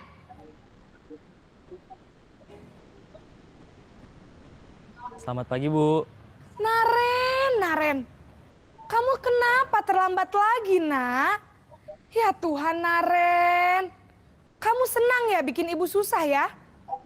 Kalau kamu terlambat lagi, nanti ibu yang ditegur bapak kepala sekolah, nak. Disangka ibu tidak bisa membina kamu. Duh, gimana ini? Maaf, Bu. Duh, Gusti Naren. Kamu suka ya kalau ibu ditegur bapak kepala sekolah? Terus, sekarang ibu harus tulis apa ini di buku absen? Ini kamu sudah sering terlambat loh. Ibu harus apa coba? Maaf, Bu. Maaf sekali. Ya sudah, lain kali jangan bikin ibu susah lagi ya nak ya. Ibu tidak akan kuat lagi kalau kamu begini terus. Bisa jantungan kalau ibu ditegur bapak kepala sekolah. Sana cepat ke kelas. Maaf ya, Bu. Maaf sekali. Posisi pembuat rasa bersalah berbicara dengan nada tenang, cenderung lembut. Namun kata-kata yang diutarakan membuat murid merasa menjadi orang yang gagal. Memandang buruk dirinya sendiri, merasa tidak berharga, dan tidak sanggup membahagiakan orang lain.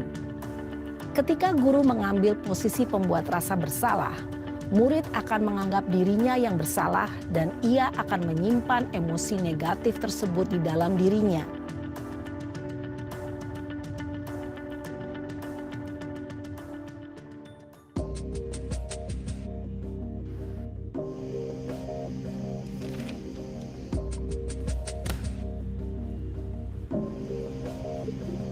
Naren!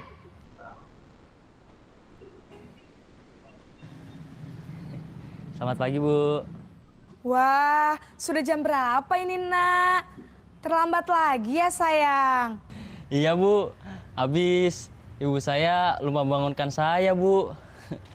Kamu malah menyalahkan ibu kamu. Kamu bukannya anak yang larinya paling kenceng. Kok terlambat sih? Iya, Bu. Saya memang terlambat bangun tadi. Jadi, biarpun saya lari kencang, tetap gak kekejar, Bu. Ya sudah sana. Nanti lain kali larinya lebih kenceng lagi ya. Biar gak terlambat lagi. Bikin seneng ibu. Demi ibu. Bisa kan? Bisa lah, Bu. Ya sudah sana masuk kelas. Ibu beresin urusan absen kamu. Kamu ini ada-ada saja. Dalam posisi teman, guru berbicara dengan nada suara ramah, akrab, cenderung bersenda gurau untuk menjaga suasana tetap santai. Murid akan merasa senang, aman, dan akrab dengan guru.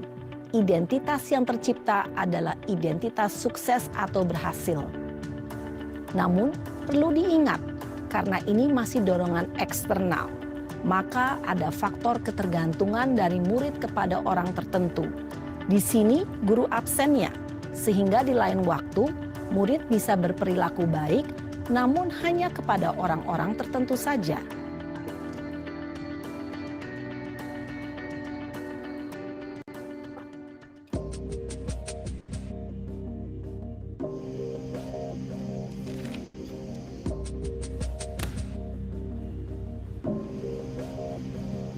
Naren!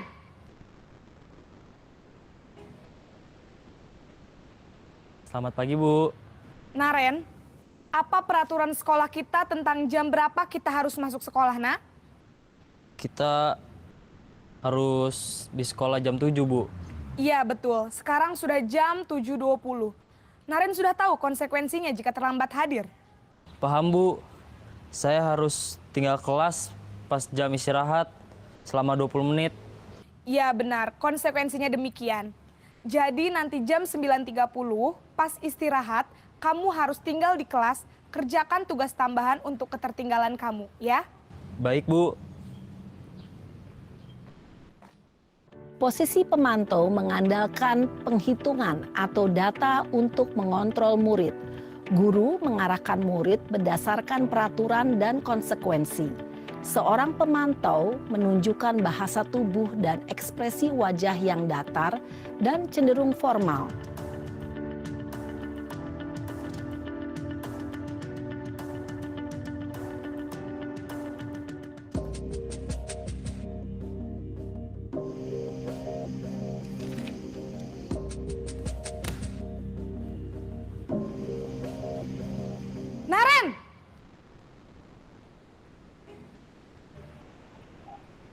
Selamat pagi, Bu.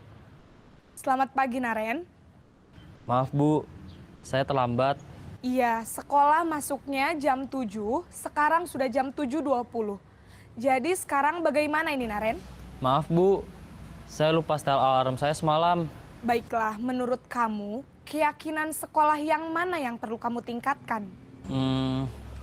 Menghargai diri sendiri dan orang lain mungkin ya, Bu. Setuju. Jadi, apakah Naren meyakini prinsip saling menghormati tersebut? Iya, Bu. Saya meyakininya.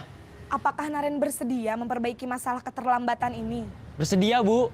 Bagaimana kamu akan perbaiki masalah keterlambatan ini? Saya akan coba untuk tidak lupa menyetel alarm saya, Bu. Baik, kalau Naren lupa menyetel alarm di rumah, ada orang yang kira-kira bisa bantu mengingatkan tidak?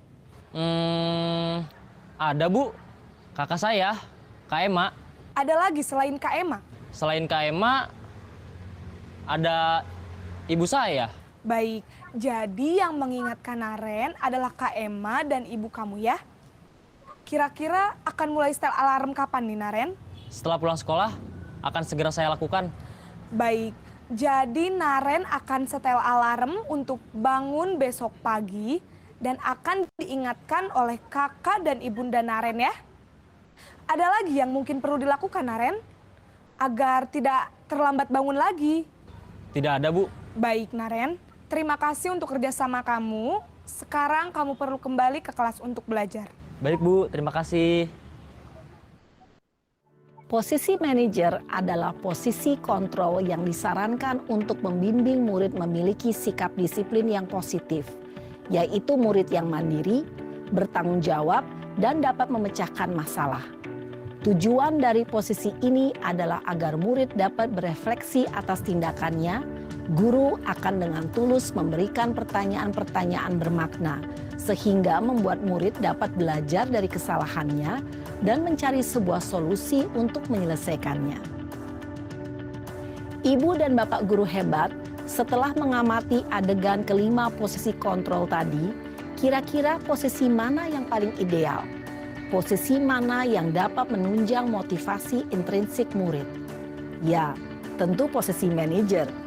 Posisi ini memang posisi ideal yang ingin dituju setiap pendidik. Pada posisi Mute, masih mute. Pak. Masih mute, Pak.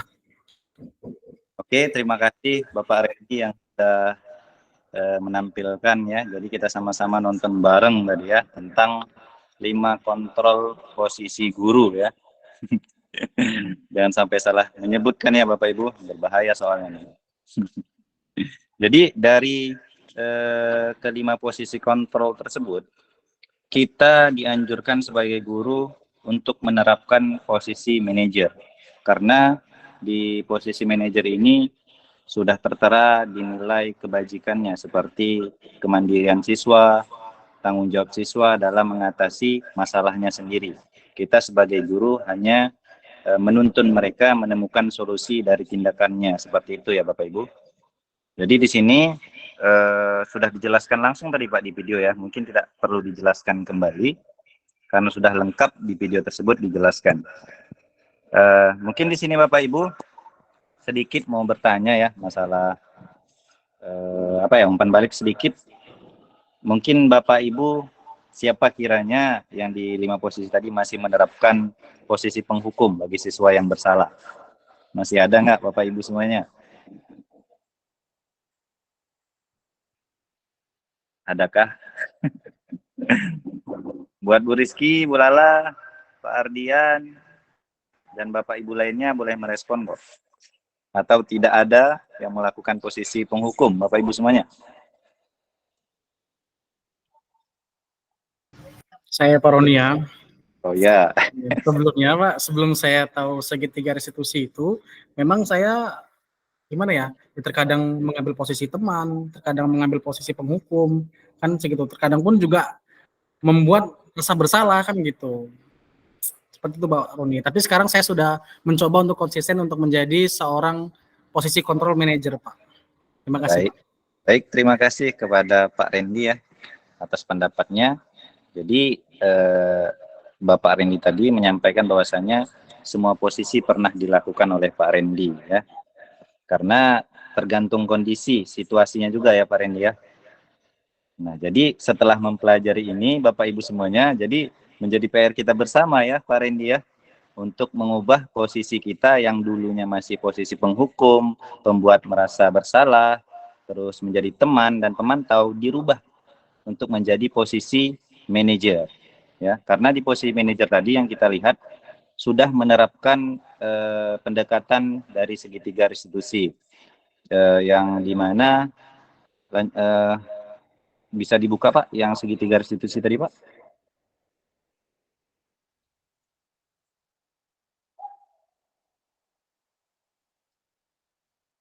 Nah, di sini yang pertama adalah menstabilkan identitas, kemudian yang kedua validasi tindakan yang salah, dan tiga menanyakan keyakinan. Jadi dari video yang kita lihat tadi, menstabilkan identitas, si guru menanyakan ya jam berapa kita sebenarnya masuk ke sekolah ya, dan menanyakan kenapa dia terlambat ya. Kemudian setelah kita tenangkan dia, menanyakan dia validasi tindakan. Kenapa dia terlambat tadi secara mendalam? Mungkin ada tindakan dia itu memiliki tujuan tertentu. Misalnya sewaktu kita menanyakan siswa yang terlambat misalnya. Kenapa terlambat? Mungkin alasan mereka membantu orang tua, atau mayoritas di sini secara aksi nyata ya Bapak Ibu semuanya sambil berbagi. Di sini siswa yang terlambat terkadang malamnya mereka itu menjaga tambak Bapak Ibu. Jadi untuk bangun pagi mereka kesulitan. Karena itu salah satunya. Jadi kita tanyakan yang ketiga, menanyakan keyakinan. Karena sebelumnya kita di kelas harus menerapkan yang namanya keyakinan kelas nantinya. Jadi baru bisa diterapkan yang namanya segitiga restitusi. Setelah kita tanyakan keyakinan apa yang dilanggarnya, mungkin tentang tepat waktu, ya, memanage waktu. Jadi dari keyakinan tersebut, langsung kita tanyakan bagaimana solusi yang diberikan untuk mengatasi permasalahan tersebut. Kita hanya memberikan pertanyaan-pertanyaan dan menimbulkan solusi buat mereka. Jadi yang menghadapi permasalahan itu, yang mencari solusinya adalah siswanya ya Bapak Ibu. Itulah yang dimaksud dengan segitiga restitusi. Lanjut Pak. Yang soal pertanyaan tadi Pak.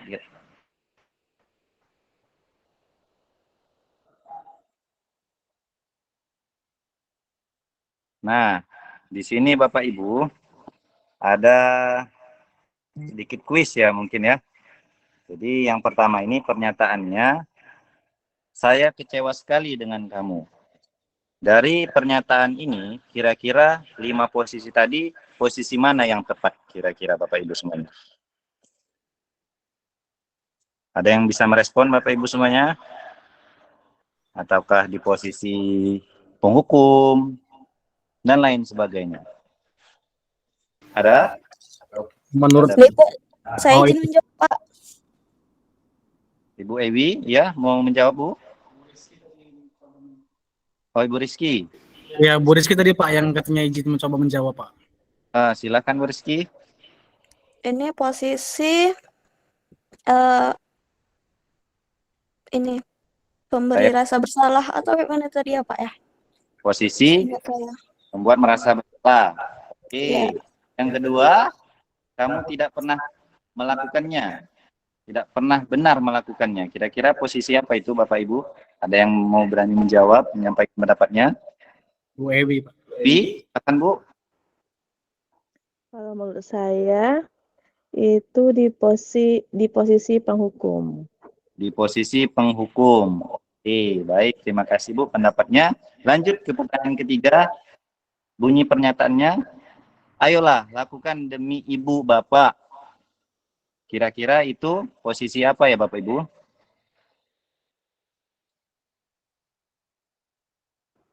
Teman, Pak. Atau Pak Randy, berani jawab Pak? Jadi Ibu tadi itu bilang posisi teman tadi Pak, Bu Ewi tadi. Bapak. Ya, posisi teman tadi katanya. Mantap. Oke, untuk yang terakhir di sini, kamu selalu yang paling terakhir. Kira-kira di posisi apa itu Bapak Ibu semuanya? Penghukum itu Pak menurut saya Pak. Penghukum. Oke, jadi untuk mengetahui jawabannya, kira-kira apa yang paling benar ya. Mungkin bisa diperlihatkan Pak. Langsung slide-nya Pak. Oke, ternyata tadi Bu Rizky menjawab nomor 1 tadi benar ya Bu. Kita apresiasi buat kita semua ya.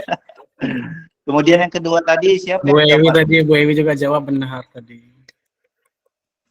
Apa Randy? Bu Ewi tadi menjawab benar Pak. Benar. Oh, nah, berarti udah paham semua berarti ya Pak ya. Jadi praktik baik ini sudah didalami semua guru ya. Bagus sekali, alhamdulillah. Kemudian Pak, lanjut Pak, ada lagi yang mau saya sampaikan Pak kira-kira? Nah, di sini ada keyakinan kelas ya Bapak Ibu semuanya. Di sini dari gambar tersebut ada 4. Yang pertama adalah peraturan kelas Bapak Ibu. Jadi saya jelaskan sedikit di sini. Di dalam kelas, mungkin wali kelas yang sering membuat peraturan kelas supaya dengan tujuan pembelajaran menyenangkan, tertib dan nyaman ya Bapak Ibu. Tetapi peraturan ini dibuat hanya satu pihak, hanya guru yang membuat peraturan tersebut. Kemudian dibentuklah untuk menyempurnakan tadi, untuk menuju ke budaya positif, itu dibuat keyakinan kelas Bapak Ibu. Apa sebenarnya perbedaan peraturan dan keyakinan kelas ini Bapak Ibu? Perbedaannya hanya pada nilai kebajikannya Bapak Ibu. Dan untuk keyakinan kelas itu dibuat melalui kesepakatan bersama antara guru dan juga murid. Nah, jadi keyakinan kelas itu dibuat secara bersama ya Bapak Ibu.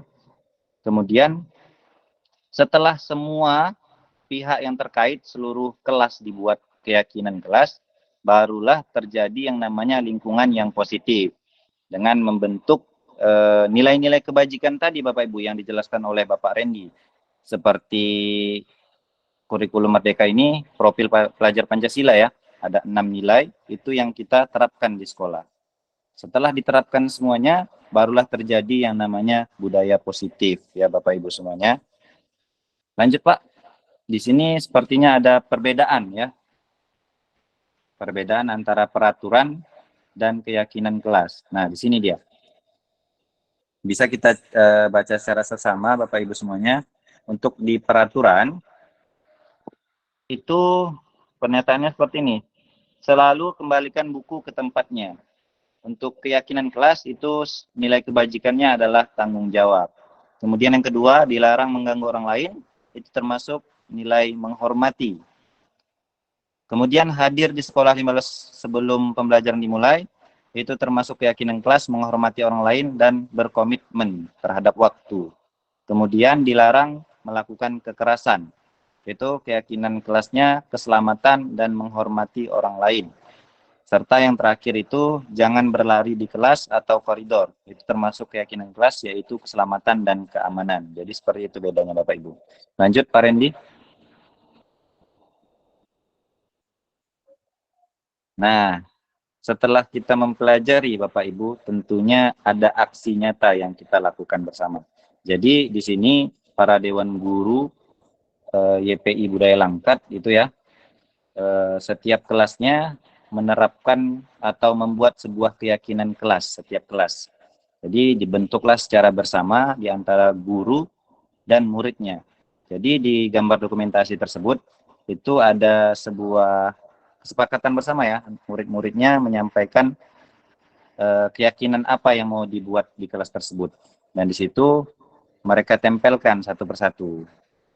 Dari beberapa banyaknya, mungkin bisa kita lingkup menjadi beberapa keyakinan. Seperti poster yang di sampingnya itu, terdapat 5 keyakinan kelas 8 SMP IT Budaya Langkat. Yaitu budaya 5S, menghargai, berdoa, kebersihan, dan yang terakhir itu adalah kejujuran. Lanjut Pak Randy. Nah, jadi untuk ini tadi videonya ada Pak? Sudah disiapkan Pak untuk video segitiga restitusinya Pak? Sudah Pak, sudah Pak. Oke. Jadi Bapak Ibu, kita berbicara tentang segitiga restitusi. Mana tahu Bapak Ibu bingungan dalam melakukan nyatanya itu ada di channel YouTube Pak Randy juga ada, dan channel saya juga ada. Jadi di sini kita nobar lagi. Ini mungkin langsung ya arti nyata dari Bapak Randy Afrizal. Jadi di sini kita nobar lagi. Ini mungkin langsung ya.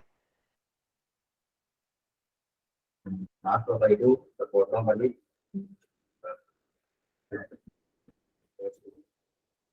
Jadi langsung saya. Suara Bapak nggak ada, Pak. Pak Syaroni. Oke, baik Bapak Ibu ya, saya sambung dari Pak Roni tadi. Mungkin Pak Roni lagi terganggu masalah jaringan, audio dia nggak bisa masuk. Jadi di sini Bapak Ibu berbicara tentang, Pak Roni sudah bergabung kembali. Oke, saya kembalikan kepada Bapak Ibu semuanya, Pak Randy juga, jaringan saya memang salah nih Pak, mengganggu kita bersama ya. Jadi langsung saja Pak, kita lihat ini aksi nyata dari Bapak Randy ya. Silakan Pak, putar Pak. Silakan Pak.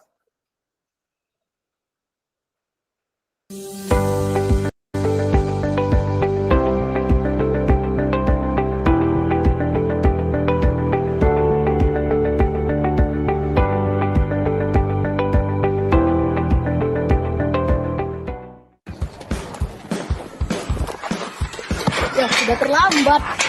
Lompat aja lah.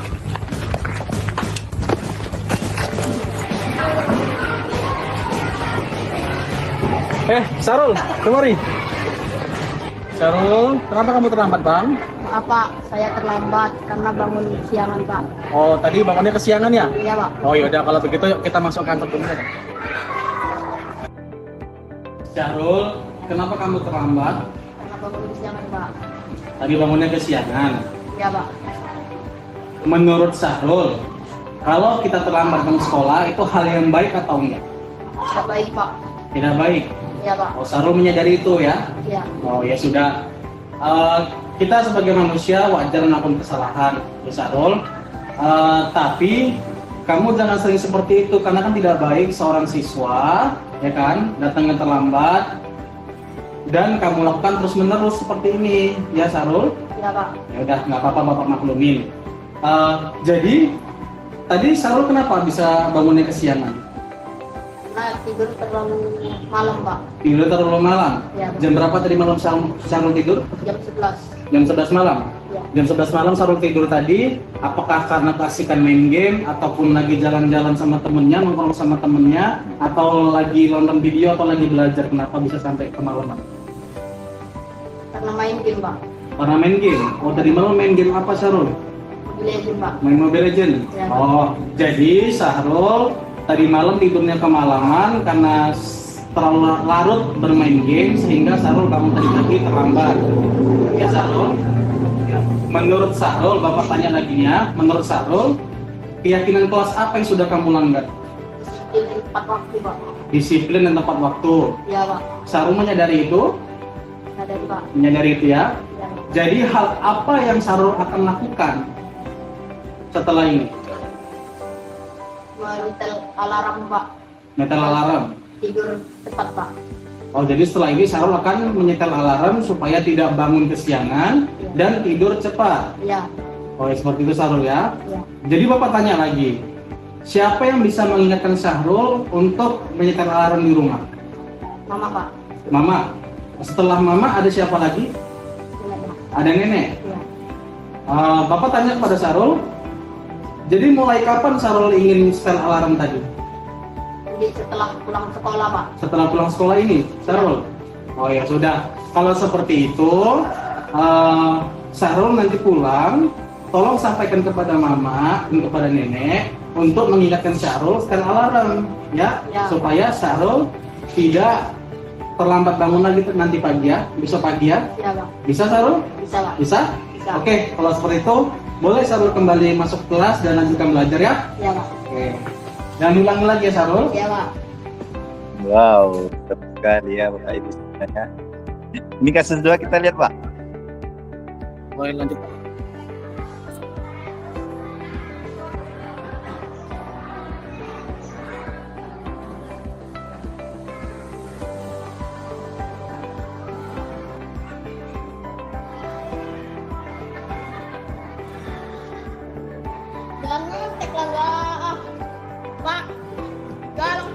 Galang tahu kan kenapa Bapak panggil kemari?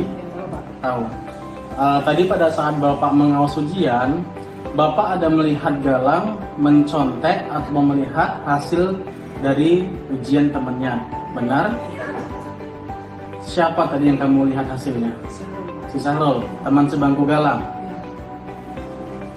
Menurut Galang, itu hal yang baik atau tidak? Tidak. Galang menyadari itu hal mencontek itu tidak baik. Ya sudah, sebagai seorang siswa memang wajar kalau melakukan kesalahan. Bapak juga dulu semasa menjadi siswa, Bapak juga pernah melakukan itu. Tapi Bapak sadar bahwasannya mencontek itu adalah hal yang tidak baik dilakukan. Jadi Galang, Bapak berpesan jangan melakukan hal itu terus-menerus ya. Bisa? Bisa. Oke, kalau seperti itu, Bapak coba ingin bertanya kepada Galang. Kenapa Galang melakukan hal itu? Karena tidak belajar. Oh, karena Galang tidak belajar. Memang tadi yang Galang lihat dari soal-soal ujian tadi, susah soalnya. Susah. Oh, susah. Jadi Galang tadi malam tidak belajar. Makanya ujian hari ini Galang merasa susah untuk membaca soal-soalnya. Oke, Bapak bertanya, kenapa Galang tidak belajar tadi malam? Sibuk main game tadi malam. Oh, sehingga Galang tidak belajar. Oh, seperti itu. Memang game apa tadi malam dimainkan? Mobile Legend. Oh, seperti itu ya Galang ya. Tapi Galang menyadari nggak bahwasannya hal itu membuat Galang sulit untuk mengerjakan soal tadi pagi ujian? Menyadari, ya kan? Karena Galang tidak belajar, makanya Galang merasa sulit soal-soal itu, ya kan? Kalau seperti itu Galang, Bapak mau menanyakan kepada Galang, keyakinan apa yang sudah Galang langgar? Jujur dan tanggung jawab. Jujur dan tanggung jawab. Galang tahu bahwasannya mencontek itu adalah perbuatan tidak jujur, ya Galang. Kalau seperti itu, Bapak mau nanya sama Galang lagi, hal apa yang harus Galang lakukan? Belajar. Setelah itu, ada lagi? Ada lagi apa? Meminta maaf kepada Sahrul. Oke, berarti solusi yang Galang tawarkan kepada Bapak itu yang pertama tadi ada belajar, dan yang kedua tadi meminta maaf kepada Sahrul. Oke, kalau seperti itu, kapan Galang lakukan? Setelah ini nanti. Setelah ini nanti Galang meminta maaf kepada Sahrul. Terus kalau untuk belajar gimana? Kapan mau dilakukan? Hah? Setelah habis ini. Untuk besok masih ada ujiannya? Masih ada. Jadi nanti malam masih mau belajar? Atau mau bermain game lagi? Belajar. Oke. Kalau misalnya nanti malam Galang ingin belajar, coba Bapak tanya dulu. Di rumah kira-kira siapa yang bisa mengingatkan Galang untuk belajar nanti malam? Mama. Selain dari Mama ada lagi? Ada nenek. Selain nenek ada lagi? Tidak ada. Ya sudah. Berarti Galang setelah nanti pulang sekolah, Galang bilang sama Mama dan Galang juga bilang sama nenek bahwasannya ingatkan nanti malam untuk belajar.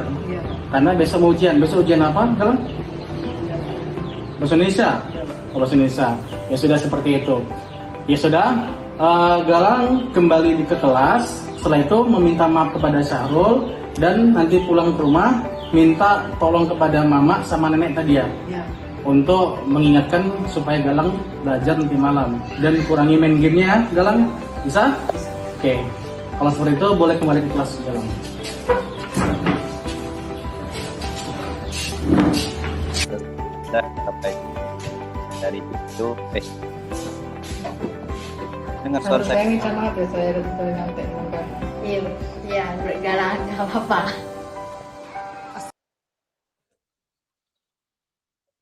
Oke, terima kasih aksi nyata yang diberikan oleh Pak Rendy. Secara bersama kita tonton ya Bapak Ibu semuanya. Kita kasih aplaus buat semuanya, terkhususnya buat Pak Rendy ya. Oh, mantap sekali ya. Oke, jadi Bapak Ibu, dari video tersebut ya, mungkin kita bisa menerapkan apa sih dampak baik setelah kita menerapkan segitiga restitusi itu. Di pihak anak itu akan merasa senang dan nyaman, serta dia menemukan solusinya atas apa yang dia lakukan. Berbeda dengan halnya kalau kita memperlakukan anak itu dalam posisi penghukum. Efeknya akan berdampak, anak itu akan benci terhadap kita. Apalagi setelah dianalisis bersama, kami seluruh guru dengan kepala sekolah selalu menganalisis siswa, kenapa siswa tersebut tidak menyukai guru, ya. Salah satunya guru yang selalu dalam posisi penghukum, ya. Karena efeknya kepada dianya, dia tidak akan mau belajar pada guru tersebut dalam posisi penghukum. Dia akan di dalam kepalanya ini akan membenci guru itu tersebut. Sama halnya dengan kita Bapak Ibu, sewaktu sekolah dulu, saya masih mengingat ya, saya dulu pernah dihukum hingga sampai pulang itu ya, karena saya dulu makan di waktu pagi hari karena belum sarapan. Tetapi guru belum menerapkan segitiga restitusi ini hingga melakukan langsung hukuman kepada saya dan teman-teman. Itu masih saya ingat sampai sekarang siapa gurunya. Itu merupakan salah satu kebencian ya Bapak Ibu. Jangan sampai kita selaku guru pada hari ini menerapkan posisi menjadi penghukum. Jadi menjadi PR kita bersama juga untuk memposisikan diri sebagai manajer dan menerapkan segitiga restitusi dalam menghadapi persoalan atau masalah anak tersebut. Mungkin untuk hari ini praktik baik yang kami berikan sampai di sini saja ya Bapak Ibu semuanya. Terima kasih atas waktunya semua, atas partisipasinya pada hari ini. Mungkin ya yang terakhir di sesi penutup ya Pak Rendy ya, ada mungkin umpan balik buat kita semuanya, terutama kami selaku CGP Angkatan 9 Kabupaten Langkat. Mungkin ada refleksi buat kita semua. Saya persilahkan kepada Bapak Ibu untuk menanggapi atau memberikan masukan apapun tentang materi praktik baik pada hari ini. Saya persilahkan.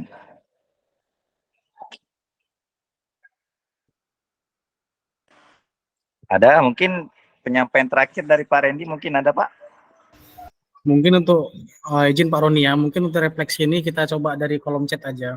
Oh, boleh. Ya, coba Bapak Ibu menuliskan hal baru apa yang Bapak Ibu ketahui tentang materi budaya positif ini. Boleh Bapak Ibu tuliskan di kolom chat. Untuk Ibu, siapa? Bu Rizky masih ada di sini bersama kita, Bu Rizky? Masih Pak. Ibu Lalo? Oh, masih ya, oke. Boleh Bu Rizky dan Bapak Ibu yang lainnya untuk menuliskan di kolom chat hal baru apa yang Bapak Ibu mungkin dapat secara langsung ingin menyampaikan. Boleh Bu Rizky. Baik, terima kasih untuk kesempatannya. Terima kasih juga untuk ilmu yang telah dibagi pada hari ini tentang materi budaya positif. Saya rasa ini sangat bermanfaat ya bagi kita semua selaku seorang guru, menambah pengetahuan lagi tentang apa dan bagaimana yang harus kita lakukan dalam menghadapi tingkah laku ataupun apa yang harus kita lakukan ketika menghadapi masalah yang berkaitan dengan siswa gitu sih. Jadi kegiatan pada hari ini sangat memberikan insight baru gitu kepada saya sebagai seorang guru. Jadi hal-hal yang telah disampaikan saya rasa bisa nanti diimplementasikan saat mengajar di kelas gitu. Terima kasih untuk Pak Rendy dan Pak Syahroni telah membuat ruang diskusi ini. Jadi kita bisa saling berbagi informasi dan pengetahuan gitu. Terima kasih Pak Roni, Pak Rendy. Saya rasa itu saja. Assalamualaikum warahmatullahi wabarakatuh. Waalaikumsalam warahmatullahi wabarakatuh. Luar biasa ya Bapak Ibu semuanya tanggapan dari Ibu Rizky. Jadi tadi dari kesimpulannya itu sebagai PR kita bersama ya Bu ya, untuk mengimplementasikan terkhususnya menjadi agen perubahan di dunia pendidikan. Insya Allah secara bertahap kita akan bisa mengimplementasikannya. Kemudian ada tadi ya dari kolom chat Pak ya. Iya tadi ada itu dari Ibu Ewi, itu dari Ibu Ewi Alhari, katanya pemahaman baru mengenai budaya positif sangat bermanfaat bagi kita sebagai seorang guru. Dan Ibu Dian Asri Rahayu juga menuliskan bahwasannya terus semangat dalam mengimplementasikan budaya positif di lingkungan sekolah kita. Oke. Itu hal yang hebat Bapak Ibu. Terima kasih dan tepuk tangan untuk kita semua Bapak Ibu. Oke, mungkin cukup ya Pak ya pada pertemuan virtual hari ini. Sekali lagi saya ucapkan banyak terima kasih ribuan terima kasih kepada Bapak Ibu yang telah berhadir pada hari ini. Hanya ucapan terima kasih buat kita semua. Jikalau ada kata-kata yang salah yang kami ucapkan baik dari perilaku atau bentuk yang kami ucapkan, mohonlah dimaafkan ya Bapak Ibu semuanya, karena kita ini terus belajar dan belajar sesuai dengan mutu guru penggerak, bergerak, tergerak, dan bergerakkan. Terima kasih ya, itu saja dari saya ini sebagai penutup. Saya persilakan Pak, terima kasih. Oh, saya rasa sudah cukup Pak. Saya ucapkan sekali lagi terima kasih kepada Bapak Ibu yang sudah bersedia bergabung dengan kami. Gimana Pak Roni, kita tutup aja atau gimana? Boleh, boleh. Mungkin Bapak Ibu yang ada kegiatan lain boleh langsung keluar. Tidak Izin, terima kasih Bapak Ibu. Terima kasih Bapak Ibu. Kehadirannya pada hari ini. Semoga ilmunya bermanfaat buat Bapak Ibu dan kita bisa terapkan di sekolah kita masing-masing. Terima kasih. Saya tutup aja secara langsung. Assalamualaikum warahmatullahi wabarakatuh. Oke Bapak Ibu boleh kalau mau keluar. Terima kasih Bapak Ibu ya. Sampai jumpa kembali. Terima kasih Pak Randy juga ilmunya Pak. Sama-sama Pak Roni. Izin saya. Alhamdulillah. Makanya